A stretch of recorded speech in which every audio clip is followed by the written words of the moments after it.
Kozhikode medical കോളേജിൽ Nipah ലക്ഷണങ്ങളോടെ 40-കാരി ചികിത്സ തേടി.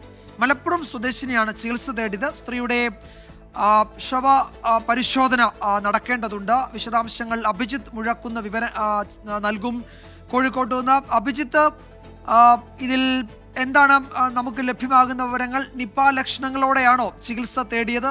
പ്രാഥമിക പരിശോധന ഒരുപക്ഷെ പൂർത്തിയായി കാണുമല്ലോ അല്ലേ?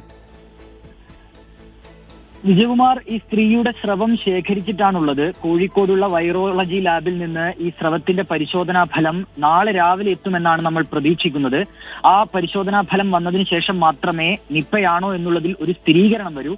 നിലവിലിപ്പോൾ നിപ്പ രോഗലക്ഷണങ്ങളോടെയാണ് ഈ 40-കാരിയെ കോഴിക്കോട് മെഡിക്കൽ കോളേജ് ആശുപത്രിയിൽ പ്രവേശിപ്പിച്ചിട്ടുള്ളത്. കഴിഞ്ഞ ഒരാഴ്ചയായി മലപ്പുറത്തുള്ള ഒരു സ്വകാര്യ ആശുപത്രിയിൽ സ്ത്രീ ചികിത്സയിലായിരുന്നു. മലപ്പുറം കുറ്റിപ്പുറം സ്വദേശിയാണ്. അതിനെ തുടർന്ന് ഈ ഒരാഴ്ച കഴിഞ്ഞതിന് ശേഷവും ഈ രോഗലക്ഷണങ്ങൾ അതേപടി തുടരുന്ന സാഹചര്യത്തിലാണ് കോഴിക്കോട് മെഡിക്കൽ കോളേജ് ആശുപത്രിയിലേക്ക് ഇവരെ മാറ്റുന്നത്. ഇന്ന് വൈകിട്ടോടെയാണ് ഇവർ മെഡിക്കൽ കോളേജ് ആശുപത്രിയിൽ എത്തുന്നത്. അതിനുശേഷം ഇവരുടെ സ്രവം ശേഖരിക്കുകയും അത് കോഴിക്കോടുള്ള വൈറോളജി ലാബിലേക്ക് പരിശോധനയ്ക്ക് നൽകുകയും ചെയ്തിട്ടുണ്ട്. ഇതിന്റെ പരിശോധനാ ഫലമാണ് നാളെ വരിക. അതിനുശേഷം മാത്രമേ നമുക്ക് ഇക്കാര്യത്തിൽ ഒരു സ്ഥിരീകരണം ഉണ്ടാവുകയുള്ളൂ. മറ്റ് പൂനെ വൈറോളജി ലാബിലേക്ക് സ്രവം അയക്കുന്നത് ഉൾപ്പെടെയുള്ള അവരുടെ ആരോഗ്യനില എങ്ങനെയാണ് ഇപ്പോൾ? വിജയകുമാർ, നമുക്ക് ലഭിക്കുന്ന വിവരമനുസരിച്ച് അവരുടെ ആരോഗ്യനില അല്പം ഗുരുതരമാണ്. പക്ഷേ കൂടുതൽ വിവരങ്ങൾ ഡോക്ടേഴ്സിൽ നിന്ന് നമുക്ക് ലഭിക്കേണ്ടിയിരിക്കുന്നു. അവരെ ഇപ്പോൾ പ്രത്യേക നിരീക്ഷണ വാർഡിലേക്ക് മാറ്റിയിട്ടുണ്ട്. ആരോഗ്യനില അല്പം ഗുരുതരമാണ് എന്നുള്ളത് തന്നെയാണ് ഡോക്ടേഴ്സ് നൽകുന്ന വിവരം. പ്രത്യേക നിരീക്ഷണ വാർഡിലാണ് ഉള്ളത്. നാളെ ഇപ്പോൾ ഈ പരിശോധനാ ഫലം വന്നു കഴിഞ്ഞാൽ മാത്രമേ മറ്റ് നടപടികൾ, മറ്റ് ചികിത്സ എന്നതിലേക്കൊക്കെ കടക്കാൻ കഴിയുകയുള്ളൂ.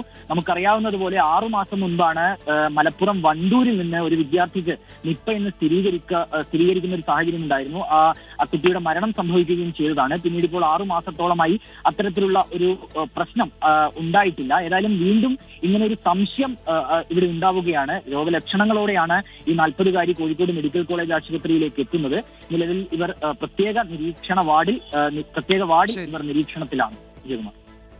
യെസ്, കോഴിക്കോട് മെഡിക്കൽ കോളേജിലാണ് നിപ ലക്ഷണങ്ങളോടെ ഒരാൾ ചികിത്സ തേടിയത്. അതിൻ്റെ ശാസ്ത്രീയ പരിശോധനാ ഫലം വരാനിരിക്കുന്നതേ ഉള്ളൂ.